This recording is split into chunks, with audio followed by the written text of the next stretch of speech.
Skin preparation হয়ে যাওয়ার পর আমি ঢাকনা দিয়ে টেস্ট করছিলাম যে কতটা গ্রিপ করেছে। মেকআপের জন্য এই গ্রিপটা ভীষণ প্রয়োজন। তো আজকে একটা summer makeup step by step তোমাদের করে দেখাবো। এখানে আমি রিকোডের গ্রিপ স্প্রে এবং গ্রিপ প্রাইমার ইউজ করছিলাম, যেটা ভীষণ ভালো, ভীষণ ভাইরাল একটা প্রোডাক্ট। স্কিনকে গ্রিপের সাথে সাথে কিন্তু স্কিনকে হাইড্রেটও করে। এটা আমি অনেকবার অনেক স্টেপে ইউজ করেছি। এবার বলবি যে কোন কোন স্টেপে ইউজ করেছি, আরে সবই কি তোমরা ভিডিও দেখে শিখে যাবে নাকি? আমি এখানে অনেক রকম প্রোডাক্ট ইউজ করছি। এই প্রোডাক্টগুলো তোমাদের মা, মাসি, কাকি, জেঠি, দিদি সবারই স্কিন টোনে যায় নাকি? Skin type, skin undertone, colour theory এগুলো কিন্তু জানতে হবে। তার জন্য আমাদের next basic to advance makeup and hair styling class শুরু হতে চলেছে। তোমরা আমাদের সঙ্গে যোগাযোগ করতে পারো। আমাদের কন্ট্যাক্ট নাম্বার 8777385268, লোকেশন শ্রীরামপুর।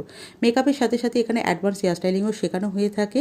আর প্রত্যেকটা ডিটেলস প্রোডাক্ট নলেজ এবং হ্যান্ড অফ প্র্যাকটিস, এক্সামের পর আইএসও গভর্নমেন্ট সার্টিফিকেটও দেওয়া হয়ে থাকে। কথা বলতে বলতে দেখো আমার মেকআপটা হয়ে গেছে। আই মেকআপটা আমি অফ স্ক্রিনে করেছি, তারপরে লিপস্টিকটা আমি একটু নিউড টাইপের রেখেছি। এই দেখো আমার লুক কমপ্লিট হয়ে গেছে। এটা আমি সামারের সোয়েট প্রুফ এবং ওয়াটারপ্রুফ মেকআপ করে তোমাদের দেখালাম, যেটা আমি রিং লাইটে দেখাচ্ছি।